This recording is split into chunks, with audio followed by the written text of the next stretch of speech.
Hola, hola! Ja tornem a ser aquí amb els contes confinats.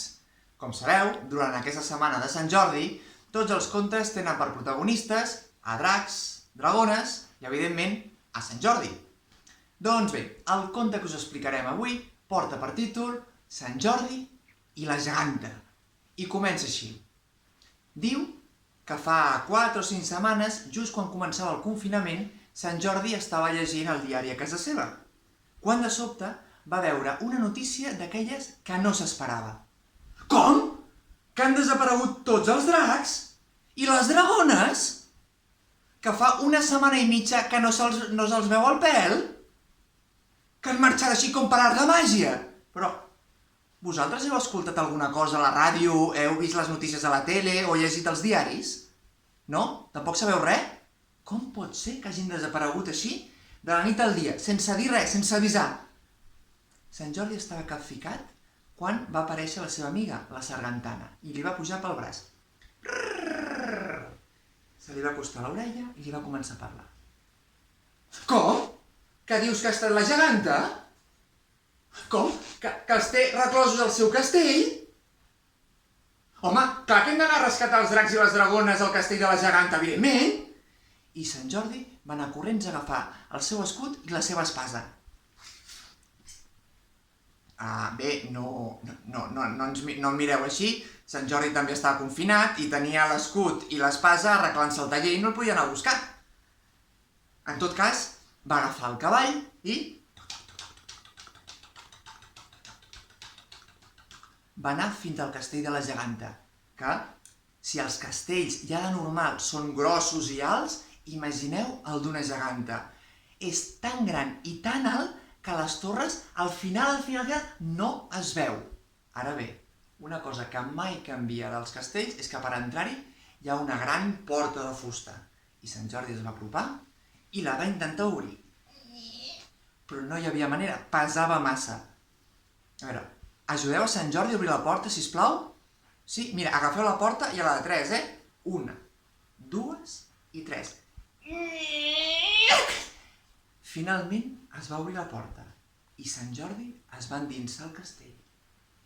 Va anar primer a la cuina i després a la cavallerissa. Fins i tot va baixar al soterrani, on hi havia les calderes. Però no va trobar res. Va estar mirant i no hi havia ni rastre de cap drac ni de cap dragona. I a veure, n'hi ha de petitons, però la majoria són prou grossos, però no en veia cap. Només li quedava un lloc per mirar, que era l'habitació de la geganta, que estava a l'habitació a dalt de tot de la torre més alta.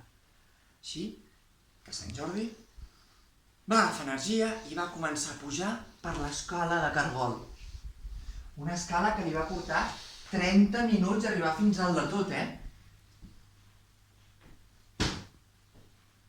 I quan va arribar, va obrir la porta i es va trobar en una habitació buida. No hi havia dracs, ni dragones, ni tampoc cap rastre de la geganta. Això sí, hi havia molta roba. Decebut, Sant Jordi va enfilar les escales cap avall quan de sobte va sentir un socors!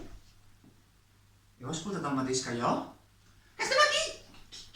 Qui em parla? A la sabata! Com? Diu que vagi a mirar la sabata? A veure... Aquesta! A veure... Oh!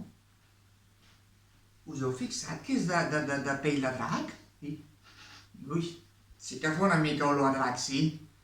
Però que estrany.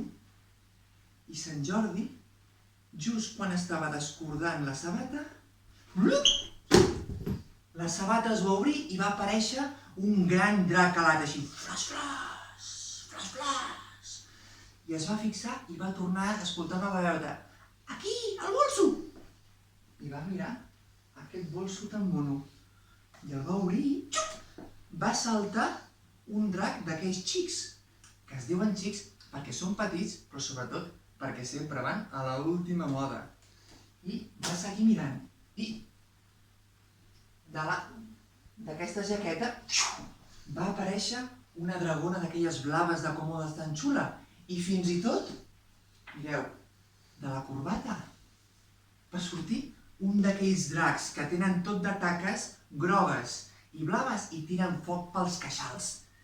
Resulta que la geganta havia convertit els dracs i a les dragones en peces de roba i complements. Li devia agradar molt la moda a la geganta per arribar a aquest extrem. I Sant Jordi va començar a alliberar a tots els dracs i a totes les dragones, quan de cop i volta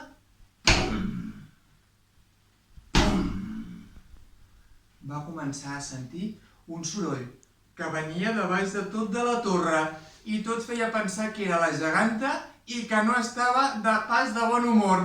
Tot el contrari. I, efectivament, la geganta va anar pujant, va obrir la porta i quan va veure tot aquest guirigall va començar a cridar: es pot saber qui m'està robant la meva roba amb el que m'ha costat fer-la? Has sigut tu, Sant Jordi? Doncs ja veuràs que me les pagaràs! I la geganta es va braonar contra Sant Jordi i Sant Jordi es va escapolir com va poder per sota les cames i una altra vegada. Però clar, hi havia un moment que ja no tenia escapatòria, l'habitació tampoc era tan gran, que els dracs i les dragones van començar a ajudar Sant Jordi, picant per aquí, picant per allà, tirant foc pels queixals, però la geganta no hi havia manera, era prou gran i prou forta com per resistir tot això, fins que al final van aconseguir una corda i entre tots la van lligar i la van deixar a sobre una cadira. I aprofitant que la geganta estava lligada i no es podia moure, tots els dracs i les dragones van escapar volant per la finestra.